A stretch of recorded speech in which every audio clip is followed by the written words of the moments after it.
It Was Almost Real, the Pro Wrestling History Podcast, episode 108.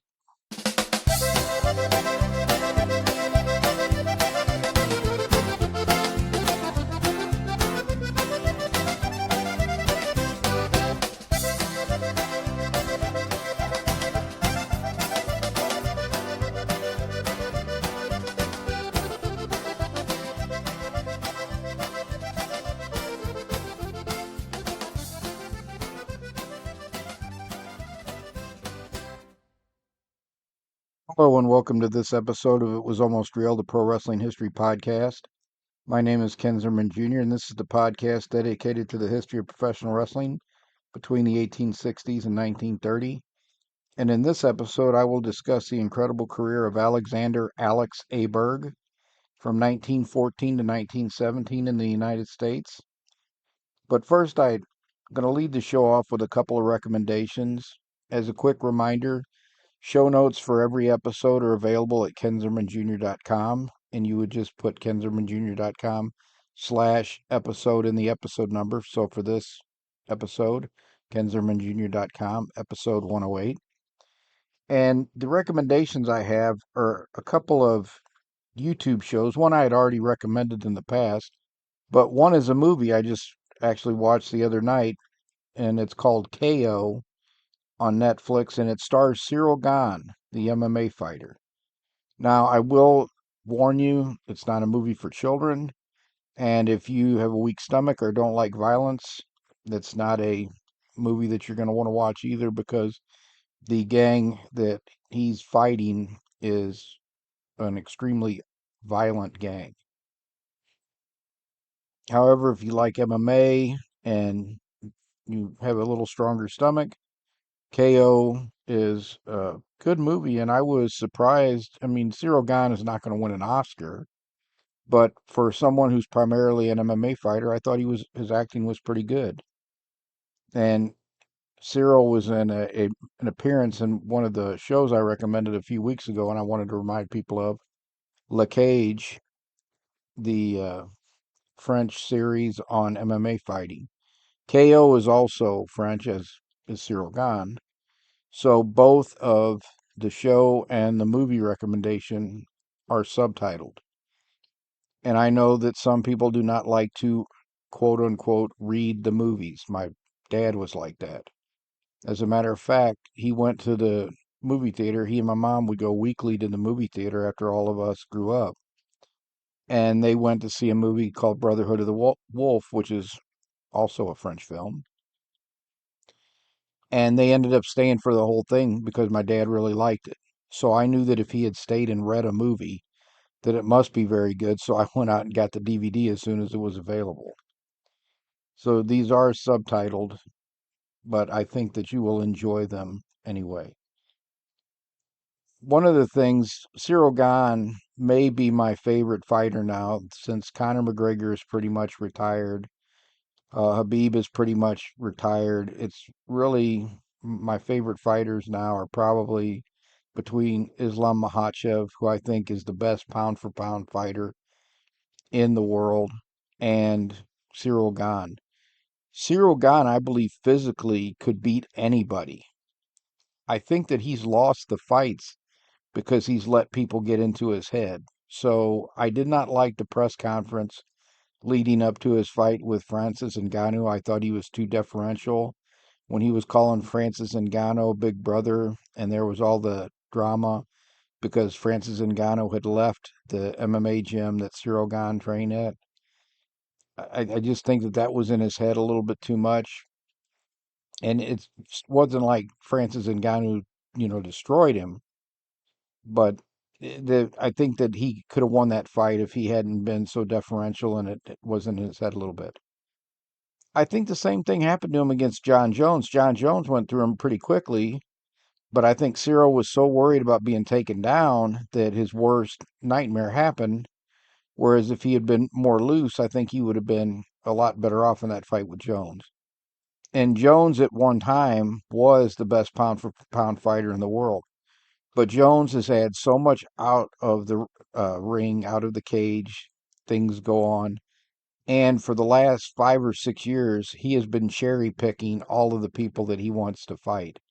So I don't know why everybody still lets him pull the stuff that he pulls. If he wants to be the best and still prove to everybody he's the best, then he should fight whoever's out there, not cherry pick the opponents he wants, who are either more primarily strikers, smaller guys, or guys he thinks he can get one up on. The reason I wanted to cover Alexander Aberg this week is last week's episode I was talking about the American heavyweight title match between Joe Stecker and Charlie Cutler, but it really got into the intent for Martin Farmer Burns and Frank Gotch was for Stecker to win that match, for Gotch to have a couple of comeback matches that he would win, and then he would wrestle Stecker and put Stecker over so Stecker could replace him as world heavyweight champion, and everybody would quit coming out of the woodwork and challenging Gotch. Aberg was the other guy that was racing to try to replace him, and how they were trying to replace Gotch was to have this New York International Wrestling Tournament where wrestlers would come from all over the world, and Aberg would beat all of them and be recognized as the world heavyweight champion. And that didn't happen for Aberg, but it wasn't for any lack of Aberg trying. So Alexander Alex Aberg was born in Kolga, which is modern day Estonia, on August 11th, 1881. And Estonia was part of the Russian Empire at the time, but it is now an independent country, and Aberg is one of the national heroes of Estonia. And there's good reason for that. Aberg debuted as a professional wrestler in 1899 and really came into his own in 1904 in St. Petersburg, where, they would have tournaments throughout the year.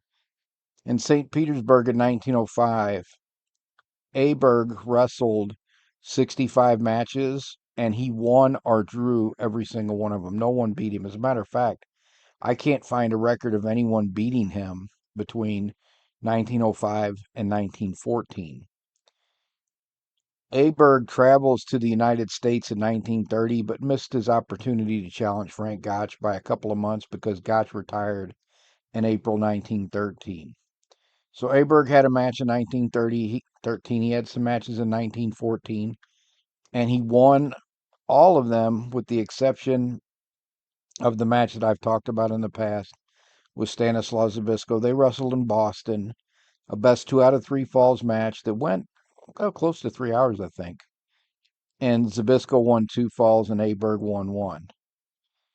Zbyszko was the only wrestler to defeat Aberg during his entire time in America. No one else was ever able to defeat Aberg. Despite that setback in 1914, Aberg is the clear favorite going into the 1915 New York International Wrestling Tournament because it's going to be contested under Greco-Roman wrestling rules. And Aberg, it's between him and Stanislaw Zbyszko for the best in the world in that style at the time. Aberg goes through everybody in the spring tournament. He either beats or draws with them. No one defeats Aberg during that spring tournament. And that culminates with the finale where he wrestles Wladek Zbyszko, Stanislaus' younger brother. And they wrestle to almost a 4 hour draw. And that's one of the things that hurt the 1915 New York International Wrestling Tournament. The spring tournament, they had great attendance. The Manhattan Opera House held 6,000 people, and they put 6,000 people in those seats just about every night from May until late June of 1915. But that anticlimactic finale really hurt, and they would not have the rematch until October, right before they started up the fall version of the tournament. Well, by that time, people had lost interest because you had this 4 hour bore snooze fest. The New York papers that covered it had one paragraph for 4 hours of wrestling. So it just meant that they stood there for almost 4 hours, tied up in an upper body hold, trying to counter the other person. That's what happens a lot of times when you have these contests that are so evenly matched. In October, before the fall tournament starts, they have the rematch, which Aberg wins. The fall tournament is going along. Aberg's doing what he's been doing. He's dominating the opponent, so he's beating or drawing with everybody. But the tournament is not doing well. So first they introduced some catch wrestling matches, although Aberg refused to wrestle catch wrestling during that tournament. He did not wrestle any catch wrestling matches. Other people did. Vladik Zabisco wrestled a few. When Ed Strangler Lewis came into the tournament in late November, he wrestled catch matches because that was his specialty.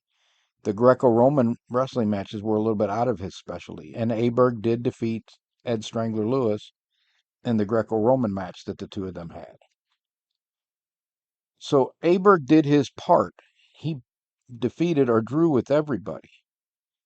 But because he is defeating everybody in Greco-Roman wrestling, and that's no longer the dominant style of wrestling in the United States, that is hurting him in his bid to be recognized as Gotch's successor. The other thing that hurt him is he ended up kind of becoming the heel at the end of this tournament because they introduced a gimmick to try to save the tournament, and it did its job. The tournament went from, drawing hundreds of people to they were back to drawing 6,000 people because everybody was fascinated with this wrestler that started sitting ringside in late November, early December, and who would enter the tournament in like the second week of December, the Mass Marvel, which was a gimmick that they introduced to try to save this tournament, and did its job. It was a good idea. The part that was bad about it was they couldn't get someone. They decided to do this at such late notice. The tournament had already been going on for 3 or 4 weeks. They couldn't get a wrestler from the Midwest when they decided to do this mass wrestler gimmick. So they had to get someone local. And they got Mort Henderson, who was a part time wrestler, an Altoona railroad detective, and who was a more of a journeyman wrestler. And Mort Henderson comes into the tournament, and he beats George Lurick. He beats uh, Willem Berner, beats a few other people, and he goes to a draw with Vladik Zabisco, with Aberg, and with Ed Strangler Lewis. Well, that kind of exposed the fact that there was working going on in the tournament because when people found out that that was Mort Henderson under the mask, which they found out at the end of December, when Mort Henderson and his manager were overheard talking, and one of the newspaper reporters who knew who Mort Henderson was figured out that that was Mort Henderson under the mask. His identity was exposed, so it kind of exposed that they were working. There's no way that Mort Henderson, the wrestler, was going to be able to hang with Vladik Zabisco and Alex Aberg unless those guys were carrying him and not trying to beat him. So Aberg had wrestled a draw with the Mass Marvel, but once the Mass Marvel identity was exposed, and I think it was right after the match where Lewis beat him, December 29th, December 30th.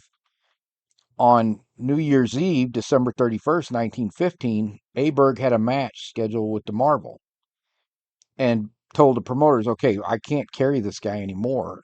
That people know who he is.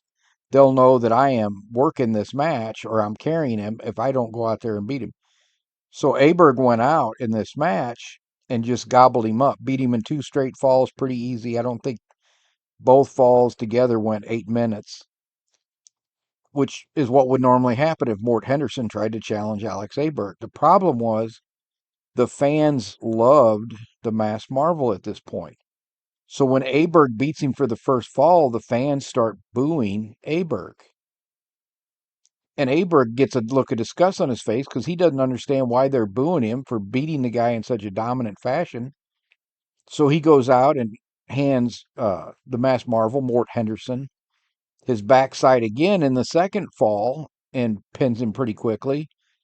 And now the fans are livid and they're throwing stuff. And Aberg's like, what is going on? I'm a sportsman that just crushed this guy, and they're mad at me because I'm not going to carry a tomato can. But it did set an impression with the fans that he was aloof and a jerk, and they didn't like him. That was the other thing that hurt him in trying to replace Gotch. Then something worse happens. Sam Rockman, realizing that the fans are not going to accept Aberg as the world champion, and had already been in partnership with Jack Curley during the fall edition of the tournament, decides he's had enough.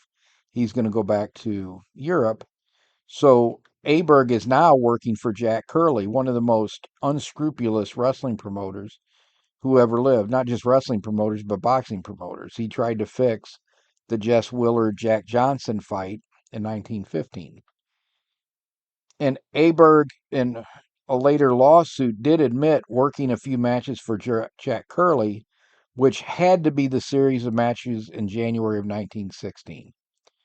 Because Aberg, after defeating the Mass Marvel so quickly on December 31st, 1915, on January 5th, 1916, he wrestles another match with the Mass Marvel, which is a draw, but it goes like 2 hours without a fall. And the reason that is because Jack Curley was trying to build a Mass Marvel back up for a match with Joe Stecker at the end of January. So that has to be the matches that Aberg was talking about. But Aberg said he stopped working matches when he realized how much the American fans despise wrestlers working together or having fake wrestling matches. Most of the matches in the 1915 New York International Wrestling Tournament were contests. I do have a hard time believing that Aberg and Lurick was Aberg's mentor, were not working their matches in the 1915 tournament, because Lurick is not going to want Aberg to get injured. And the purpose of this tournament is to get Aberg over, not to get Lurick over. But I think all of the rest of those matches would have been legitimate matches. So the matches with George Lurich and Alexander Aberg are probably suspect, but the remaining matches were all contests.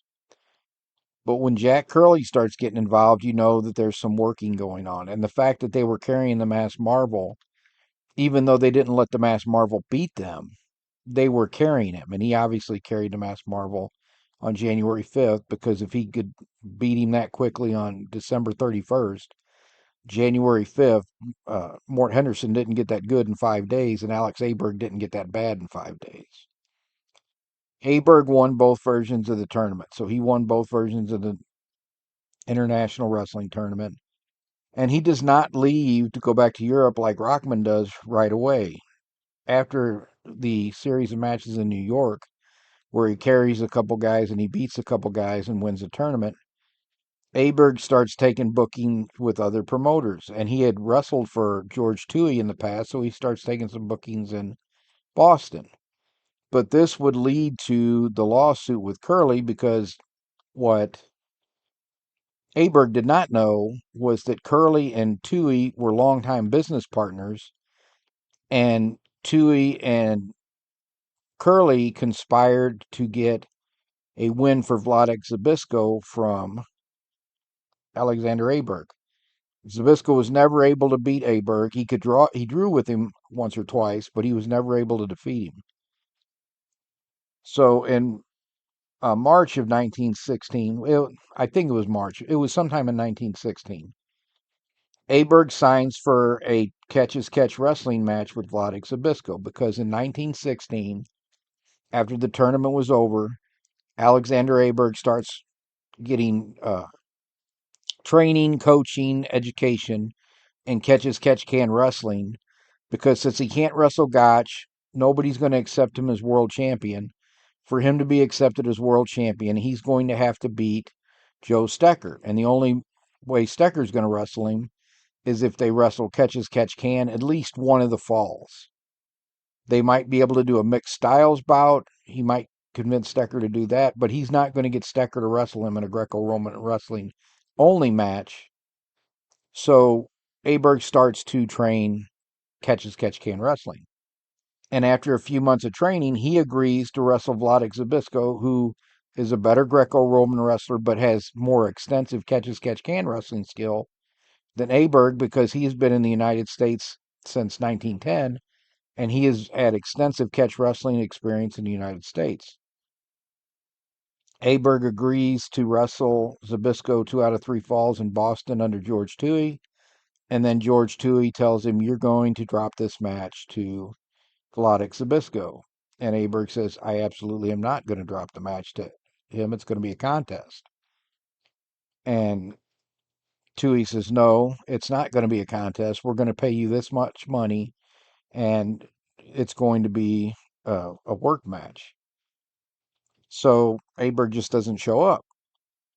When he doesn't show up, then Toohey and Curly sue Aberg, which was a dumb move on their part because Aberg goes into court and they figure, well, he's not going to admit to working matches. And he tells exactly that he worked a few matches under Curly. He didn't put anybody over, but he carried people that he could have easily defeated. And then he said George Toohey and Jack Curley bragged that nobody that had wrestled for them for the last 5 years had won a match unless they were told to do so by Curley or Toohey. So it exposed both Curley and Toohey's business. And so the judge dismissed the case and said Aberg had every right to refuse to put Zbyszko over.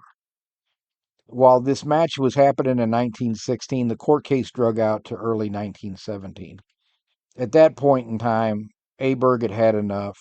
He and Lurick decide we're going to go back to Russia. So they go back to Russia, but the World War I is going on. Well, there was a civil war in Russia going on in a few months after that, but at the time, World War I is still going on in Russia. Also in Russia at the time is Stanislaus Zbyszko, who had been captured not long after he returned to Europe and was released from the prisoner of war camp pretty quickly and found himself wrestling in Russia. When Aberg and Lurick get back to Russia, they start wrestling professionally as well.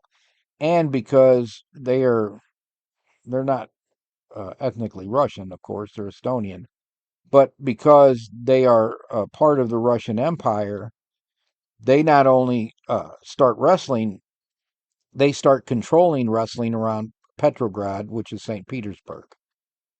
And Stanislaus Zbyszko, this story I'm going to tell is one of the odder stories I have ever heard.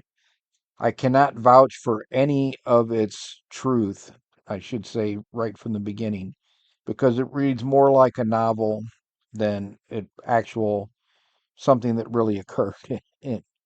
But this is what was printed in every single newspaper in the United States for the first from February to like May or June 1920. So everyone would have read this story, and most people probably believed that, this is what happened. But I'll tell you what I think could have happened and what I think is absolute nonsense. So the story, as Stanislaus Zbyszko told it, is he was in Russia and he goes to Petrograd because he knows there's professional wrestling there. Aberg and Lurick get there about the same time or a little bit before Stanislaus. And not only are they wrestling, but they're also promoting in Petrograd. And Zbyszko wrestles for him, who's never gotten along with Aberg, and they have a rivalry going back to that Boston match. But he wrestles because he needs the money. But the Aberg, according to Zbyszko, is stiffing him on the payoffs and supposedly owes Stanislaus Zbyszko 6,000 rubles. This is where I start to question the story even more.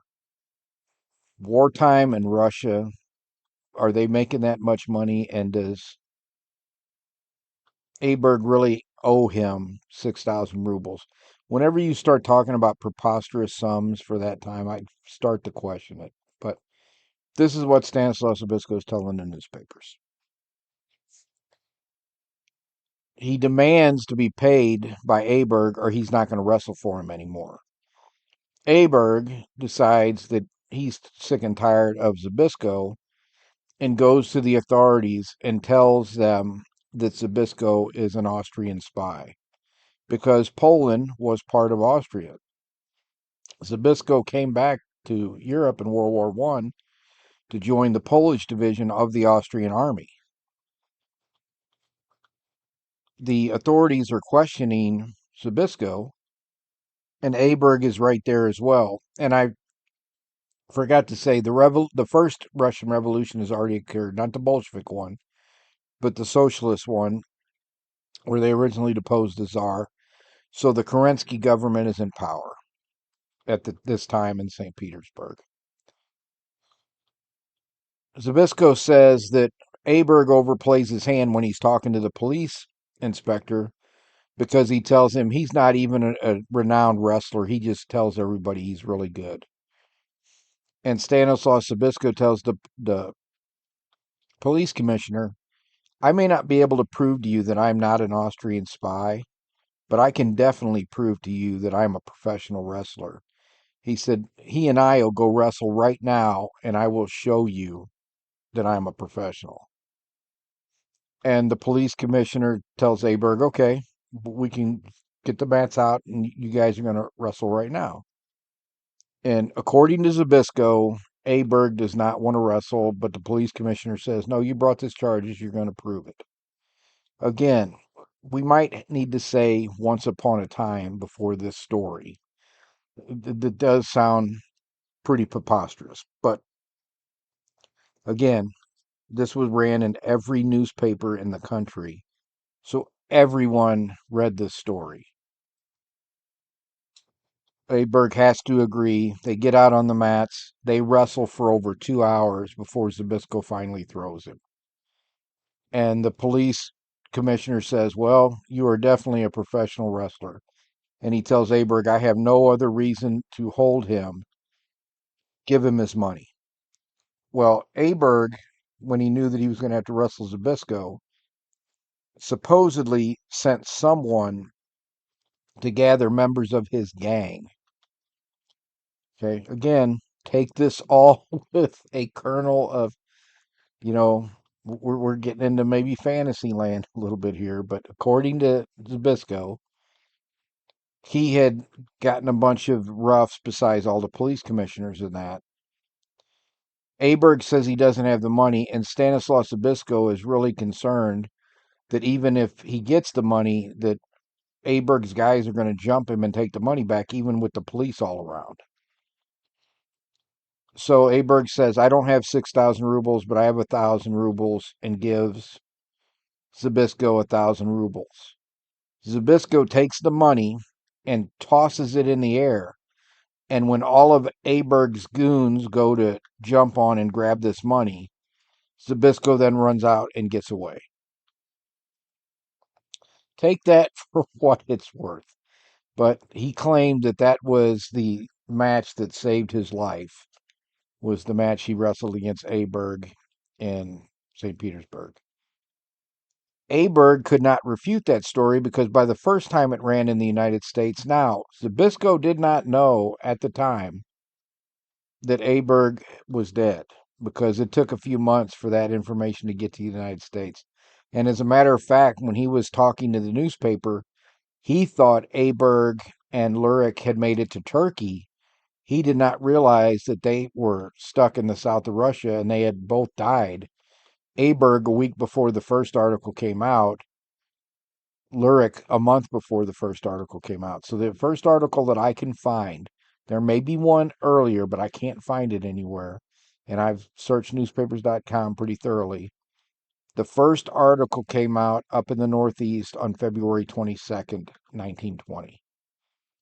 Alex Aberg had died in the south of Russia on February 15th, 1920. And George Lurik had died in January in South Russia in January of 1920. So when they were in the south of Russia, the Civil War had been going on. Well, let me back up for a second, how they got to the south of Russia. According to Zabisco, and this is just according to Zabisco, I have no evidence that any of this is true. Lurik and Aberg, besides being promoters of wrestling, were agents of the Kerensky government. When the Kerensky government was forced out by the Bolsheviks arrested Aberg and Lurik, and they sentenced Aberg to death. However, there were Bolsheviks that liked Aberg and Lurik and let them go before the death sentence was carried out. The only thing about that I can verify is that Lurik and Aberg were trying to get away from the Bolsheviks. They intended to leave Russia when the Bolsheviks came to power. However, evidence of them being agents of the Kerensky government and all that, there is no evidence that I've ever found of that. And when I talk about their deaths, I need to talk about evidence as well. So they are fleeing the government, whether they were ever arrested, whether anybody was ever sentenced to death. They are fleeing. They want to get out of Russia because they don't like the direction the government's going in under the Bolsheviks. They get stuck in the south of Russia, and there is a battle going on between the Reds, which is the Bolshevik faction, and the Whites, which is the faction. I'm not even sure it was the Kerensky government or if this is the imperial forces, but they were the forces opposed to the Bolsheviks. And the town they were in was taken back and forth. It bounced back and forth between those two factions a couple of times. So there were a lot of people who were killed on both sides.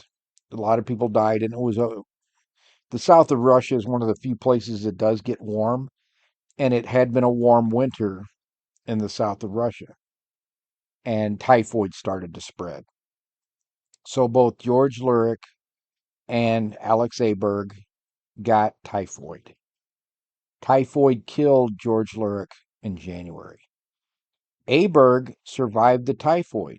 He was getting better, but then he caught pneumonia and he died.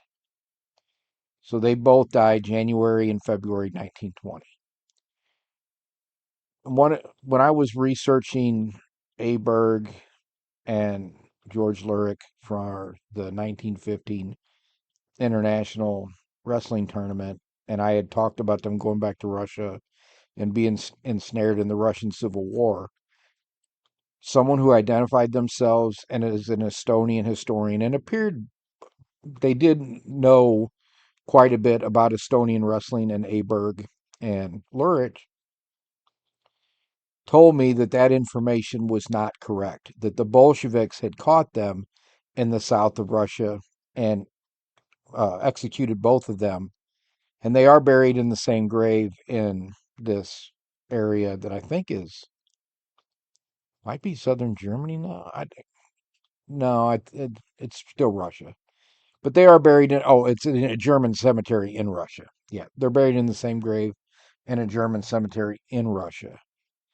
Now, that is all possible. They were running from the Bolsheviks. The Bolsheviks were in this area fighting with the whites. They could have captured Lurik and Aberg and killed them and put out a story to the American press that they had caught typhoid and Aberg had caught pneumonia. That is all possible.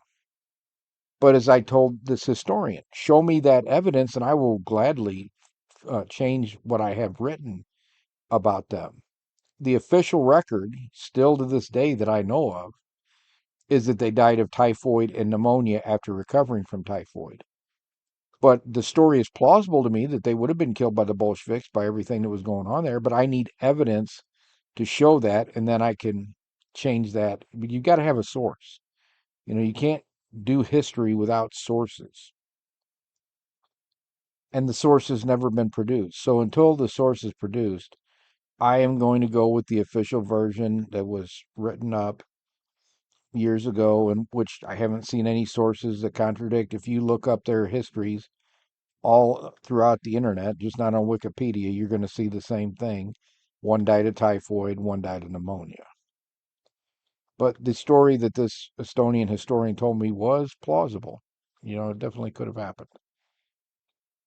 However, it happened, they both died way too young.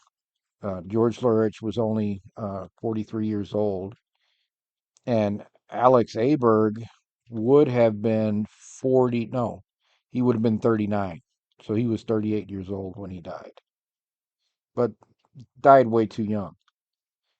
They were not around to refute the stories Zabisco told, so whether it was true or not, there was nobody to give an alternative version of that. So that's the version that has pretty much survived through history. But when you read it, you have to say, maybe.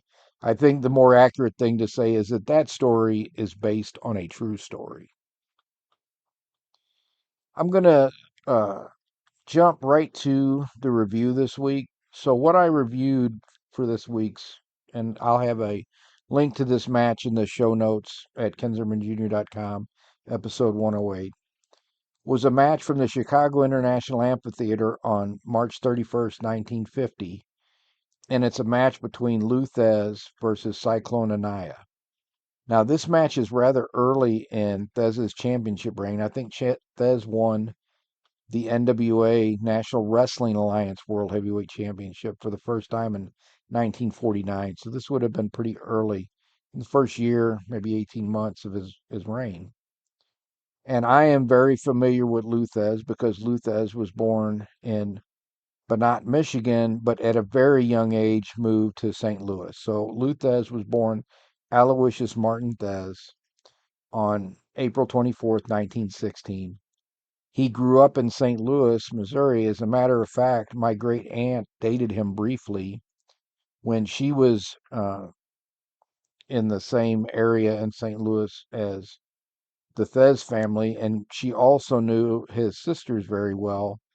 And one of her sisters, that was a friend of my aunt, I'm going to be wrong. My grandma had 10 sisters and 3 brothers, so I'm probably going to be, by age, I would have thought it was Aunt Dolores, but I'm probably wrong. But anyway, she just dated him briefly. He didn't go to high school and she didn't go to high school, but they were high school age when they dated briefly. Because my grandpa used to always tell me, well, if she had played her cards right, Lou Thez could have been your great uncle. But his sisters told my great aunt, do not tell any of the boys who the sisters were interested in who my brother is, because apparently Lou Thez already had quite the reputation in St. Louis as a teenager. And Thez won a lot of uh, local, state, local wrestling tournaments. And he was originally trained in Greco Roman wrestling by his father, who had been a middleweight champion back in Hungary. And then he started getting catch wrestling training with George Tragos, eventually Ed Santel, and then Ed Strangler Lewis. So his trainers were par excellence when it come to catch wrestling and teaching young Lou Thez submissions. Thez won his first world title in 1937 at only 21 years of age. And this would be the old Boston version of the American Wrestling Association. Not the Vern Gagne title that people think of today, but Paul Bowser controlled the Boston AWA championship.